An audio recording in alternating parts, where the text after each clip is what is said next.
आज अपन मेट्रोलॉजी का शुरू करते हैं, विंड वाला चैप्टर। तो आप लोगों को पहले वाले चैप्टर ठीक से हो ही गए होंगे, है ना।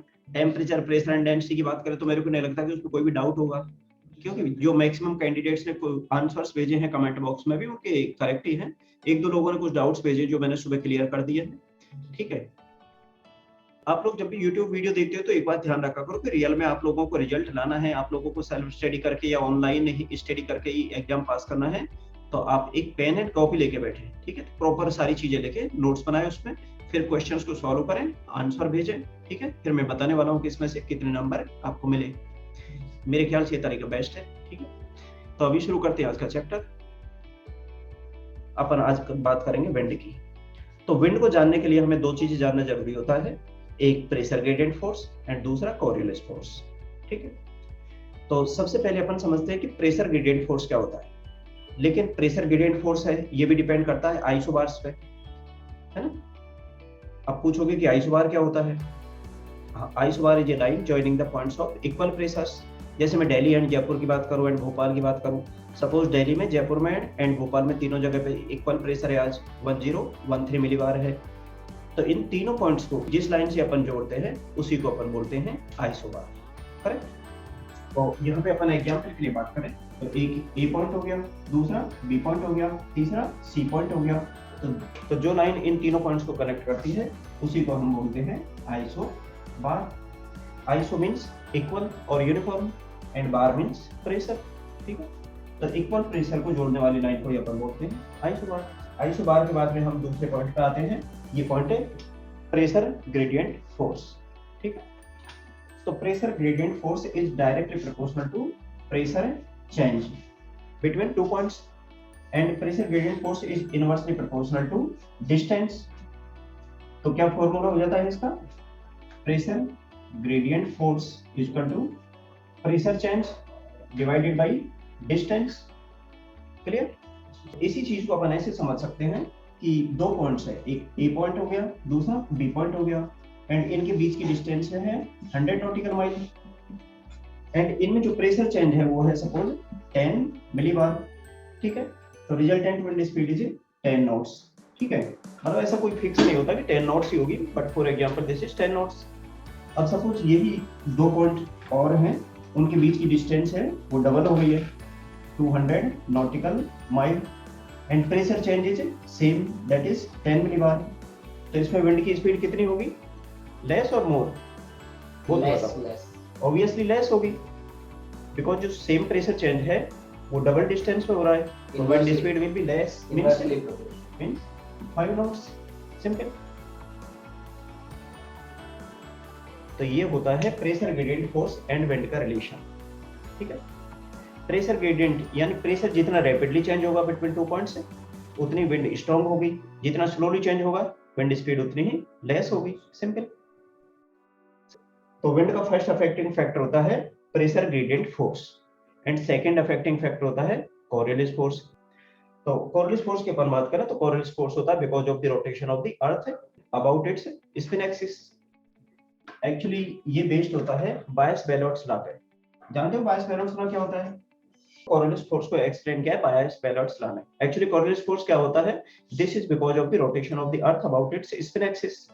ठीक है, तो कोरियोलिस फोर्स जैसे बायस-बेलोट्स लॉ ने किस तरह से एक्सप्लेन किया है कि if you are standing in northern hemisphere with your back to the wind, ये आपका फेस हो गया इधर, ये आपकी बैक हो गई। ठीक है, if you are standing in northern hemisphere with your back to the wind, wind will be deviating to your right side, so obviously right में high pressure होगा and left में low pressure create होगा। जी sir, correct. जी sir, तो बस ये होता है Coriolis force जो विंड की डायरेक्शन को चेंज करता है।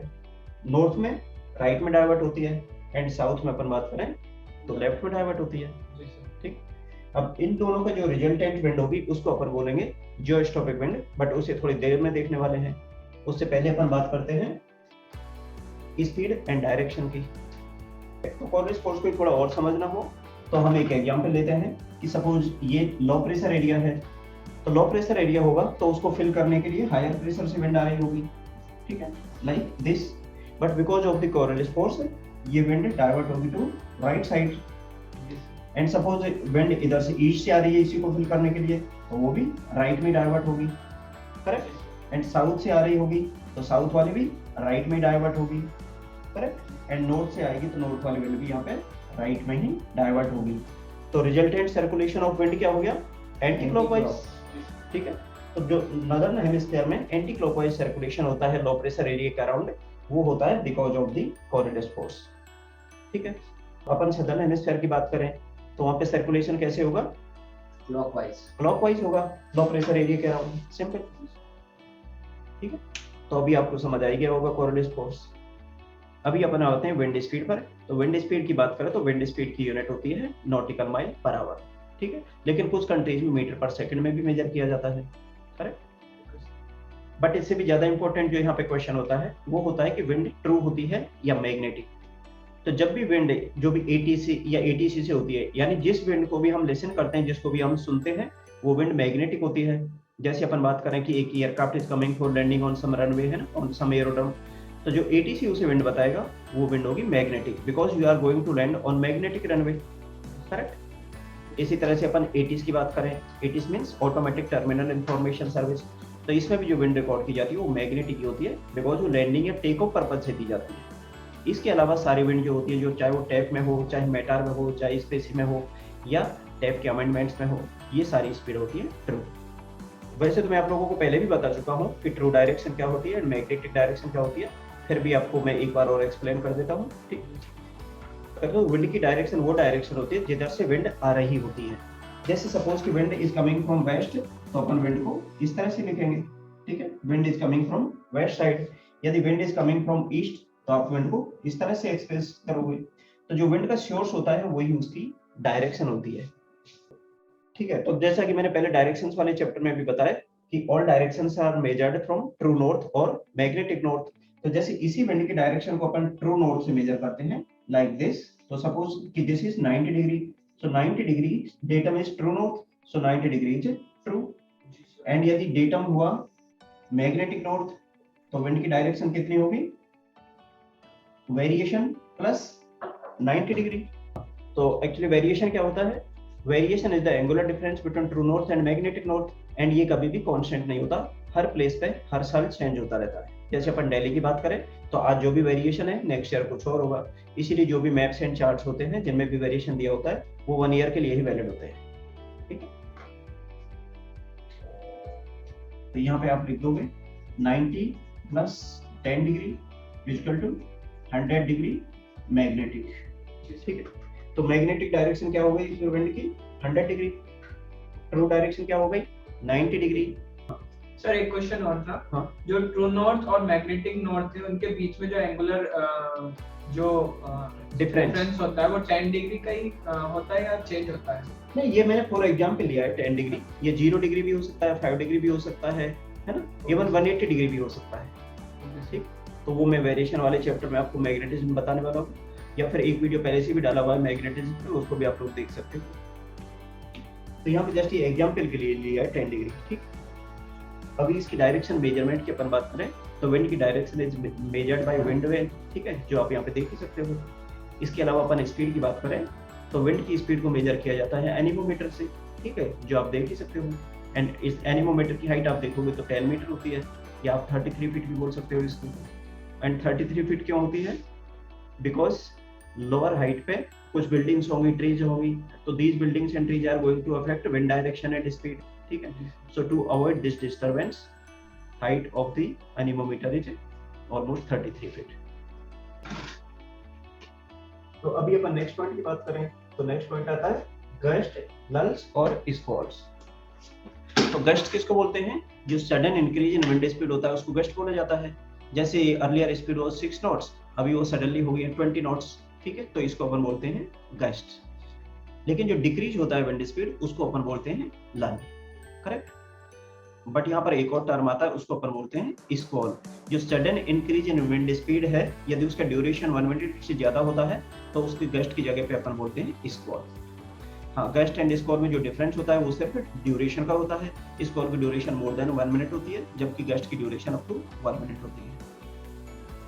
अभी आज का सबसे इंपॉर्टेंट टॉपिक आता है टाइप ऑफ विंड्स, ठीक। तो आप लोग चाहे एटीपीएल एग्जाम की बात करें, सीपीएल की बात करें, पीपीएल की बात करें, या फिर EME एग्जाम की बात करें तो सबसे ज्यादा और सबसे जो डिफिकल्ट क्वेश्चन होते हैं वो इसी के बारे में होते हैं कि जियोस्ट्रोपिक विंड क्या होती है, ग्रेडियंट विंड क्या होती है, इसमें कौन से फोर्स एक्टिव रहते हैं, करेक्ट, एंड किसमें स्ट्रेट आइसोबार्स होती हैं, किसमें कार्बोड आइसोबार्स होती है ना, किसमें क्या हाइट होती है। ठीक है, अपन यहाँ पे दो आइसोबार लेते हैं, एक आइसोबार का प्रेशर है 1000 मिलीबार, दूसरी का है 900 मिलीबार।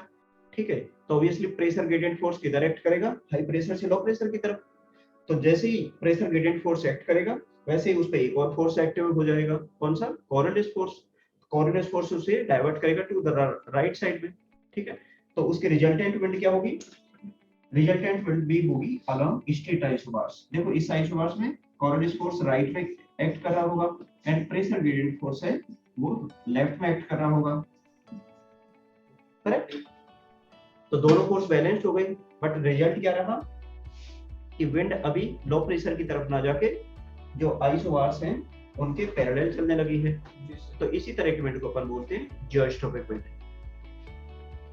तो जो विंड स्ट्रेट आइसोबार को फॉलो करती है उसी को अपन बोलते हैं जियोस्ट्रोपिक विंड। बट ये अभी भी केस इतना सिंपल नहीं है।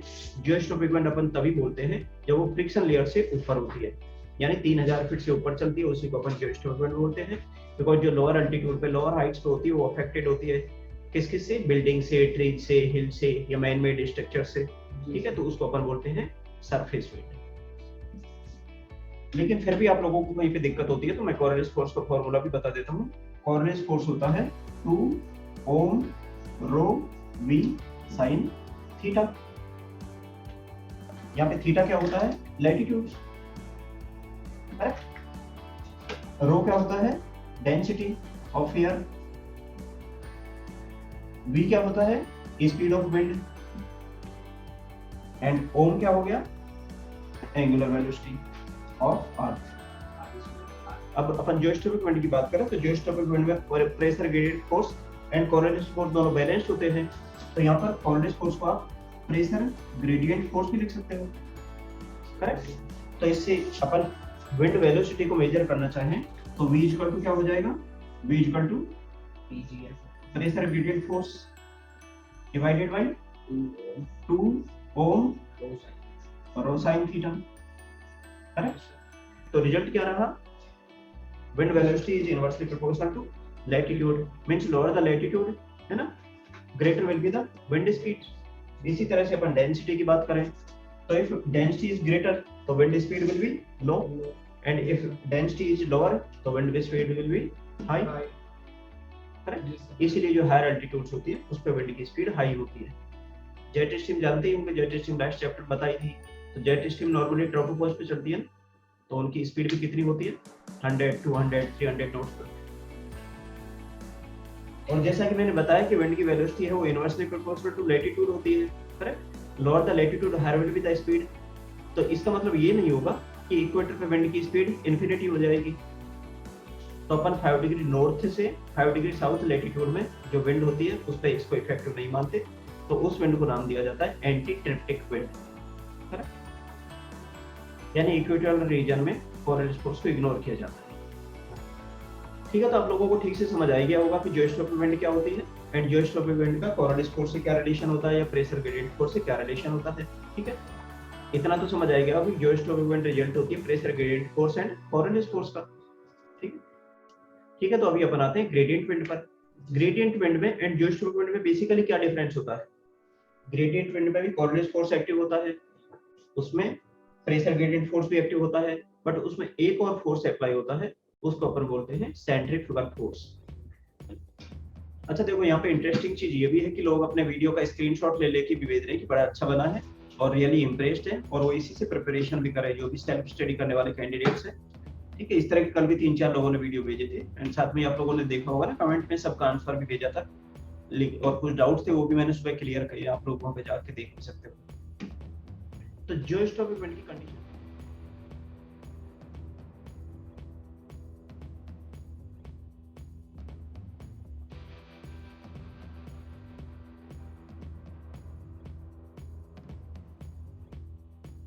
तो जियोस्ट्रोपिक विंड की कंडीशंस तभी फुलफिल होती है जबकि ये विंड 3000 फीट से ऊपर होती है।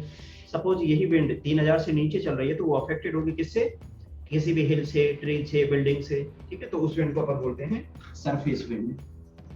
बट 3000 फीट से नीचे बिकॉज फ्रिक्शन बहुत ज्यादा होता है, तो फ्रिक्शन से कोरिलेटिव फोर्स लेस इफेक्टिव होता है। कोरिलेटिव फोर्स का इफेक्ट लेस होगा तो pressure gradient force more effective होगा। तो उस कंडीशन में क्या होगा, जो ये लाइन डाइवर्ट होकर इधर जा रही थी पैरेलल टू आइसोबार, ये अभी क्या करेगी, इधर इस आइसोबार को क्रॉस करेगी, ठीक है। एंड जो क्रॉसिंग एंगल की अपन बात करें, तो क्रॉसिंग एंगल होता है almost 30 degree at land and 10 degree at sea, correct. And because ये फ्रिक्शन लेयर है तो इसमें विंड की स्पीड भी तो कम होगी। तो इसमें लैंड पे विंड की स्पीड कितनी कम होती है, अप टू 50%, एंड सी की बात करें तो अप टू 30%। तो इस तरह के भी क्वेश्चंस आते हैं। मैं यहाँ पे एक एग्जांपल दे देता हूँ कि क्वेश्चंस कुछ इस तरह के होते हैं कि सपोज विंड की डायरेक्शन है 240 डिग्री एंड 12 नॉट्स, ठीक है, एट लैंड। तो विंड एट 5000 कितनी होगी,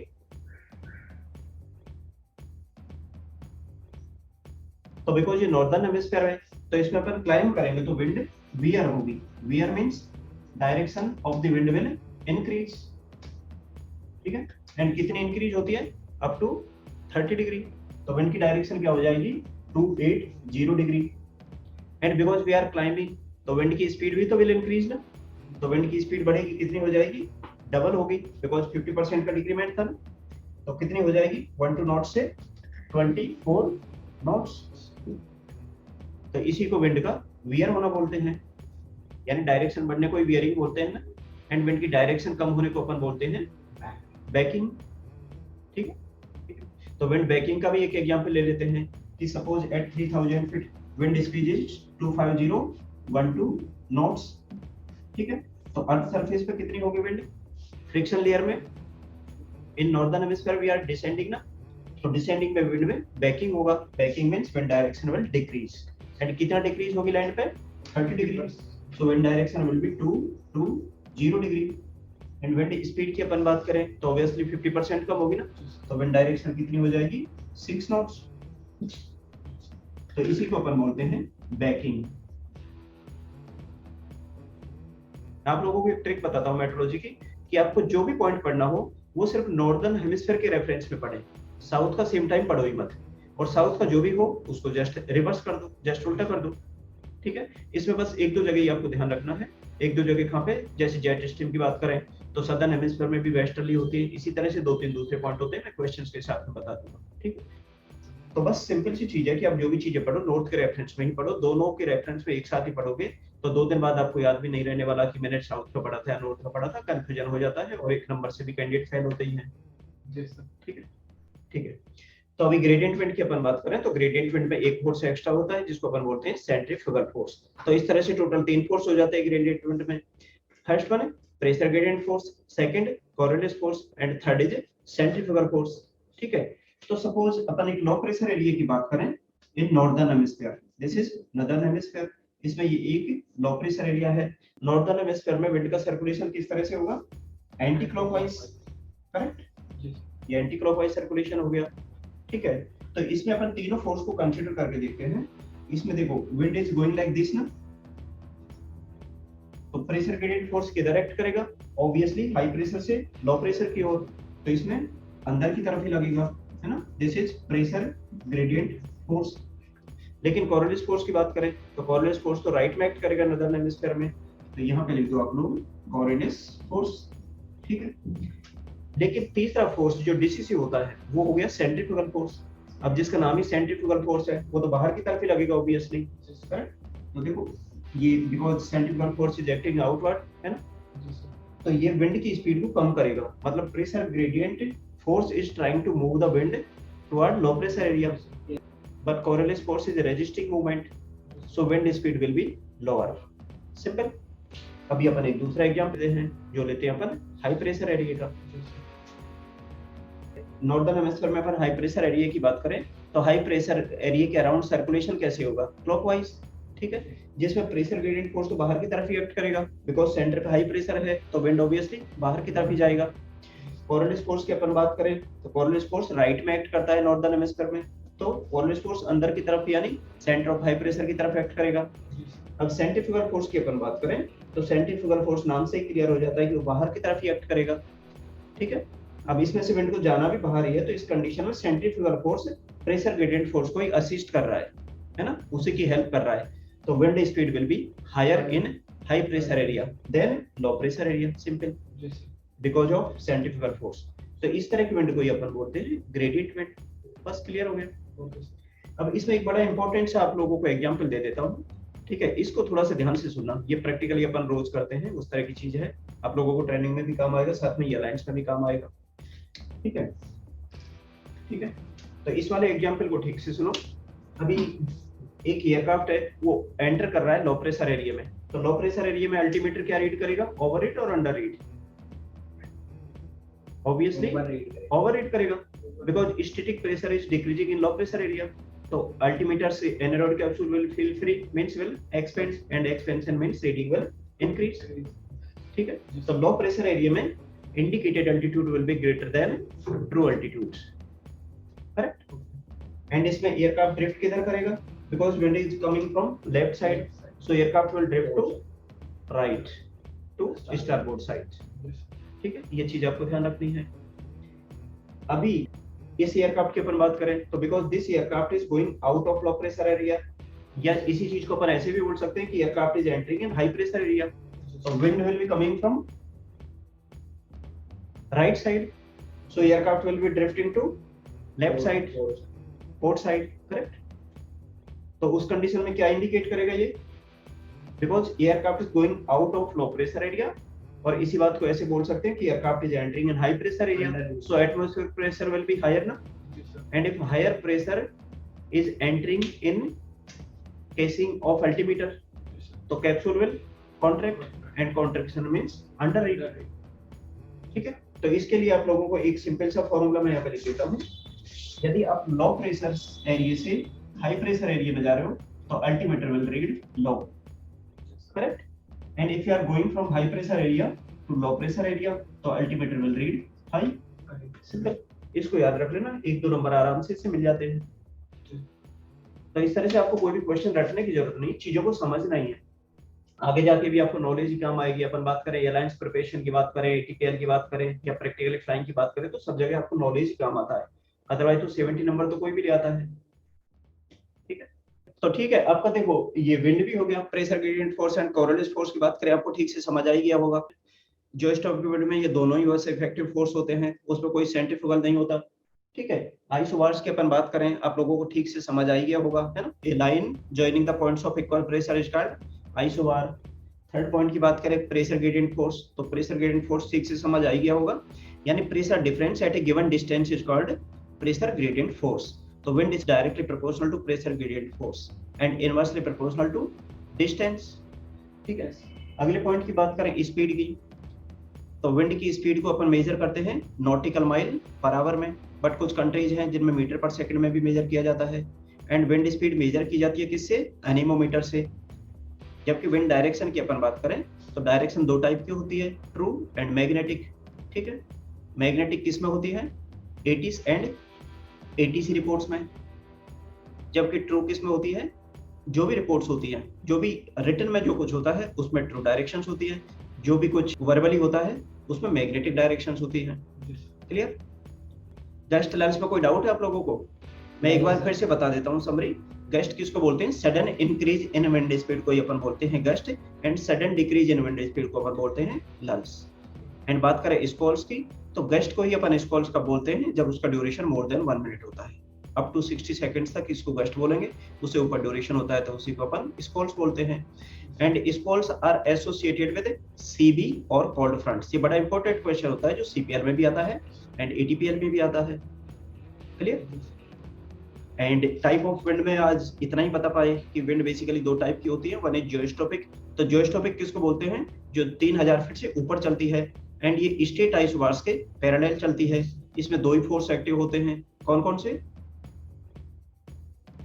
प्रेशर ग्रेडिएंट और centrifugal force, correct, pressure gradient and centrifugal force. लेकिन अपन बात करें ग्रेडिएंट विंड की तो उसमें 3 फोर्स एक्टिव होते हैं, कौन कौन से, centrifugal force, pressure gradient, centrifugal force Correlate. Pressure gradient force and Coriolis force, correct. Yes. और यही डिफरेंस होता है इन दोनों विंड्स में। एंड इसका जो रिमेनिंग पार्ट है वो अगले वीडियो में अपन बताने वाले हैं, ठीक है। तो उसके लिए ऑनलाइन जो भी कैंडिडेट पढ़ना चाहते हैं उन्हें चाहिए कि चैनल को सब्सक्राइब करें, जिससे जब भी मैं कोई भी वीडियो अपलोड करता हूं तो आप लोगों को आगे से आगे नोटिफिकेशन मिलता रहे, ठीक है। साथ में मैं यहाँ पे 2 क्वेश्चन बैंक भी डाल रहा हूँ, तो उनको आप लोग सॉल्व करके कमेंट बॉक्स में आंसर डालिए, और जहाँ पे भी डाउट रहे कमेंट बॉक्स में पूछ भी सकते हो, मैं उन्हें चेक भी करने वाला हूँ कि किसके आंसर सही है, किसके आंसर करेक्ट है। मेरे को लगता है ऑनलाइन स्टडी का बहुत अच्छा तरीका है, ठीक है। Yes, sir. इसके अलावा आपको क्या करना है, जो भी वीडियो है अपने फ्रेंड्स के साथ में शेयर करना है, अपना व्हाट्सएप स्टेटस लगाओ, उसी से मतलब कम से कम जो भी लोग, जो भी नीडी पर्सन है, जो भी है ना, जो भी फ्रेंड्स जिनको भी इसकी जरूरत है, एटलीस्ट उन्हें पता तो चले कि इस तरह का कुछ मटेरियल है। अदरवाइज तो वैसे भी 2 लाख 3 लाख 4 लाख रुपए जाके देते हैं कोचिंग्स में, घर बैठी पढ़ाई हो रही तो उसमें क्या दिक्कत है, ठीक है। तो आप लोग सारे क्वेश्चन सॉल्व करिए, प्लस लाइक एंड शेयर कीजिए, और जिन लोगों ने सब्सक्राइब नहीं किया वो सब्सक्राइब कीजिए, और अगला वीडियो जल्दी रिलीज करते हैं। तो ये हो गया आज का विंडो वाला चैप्टर।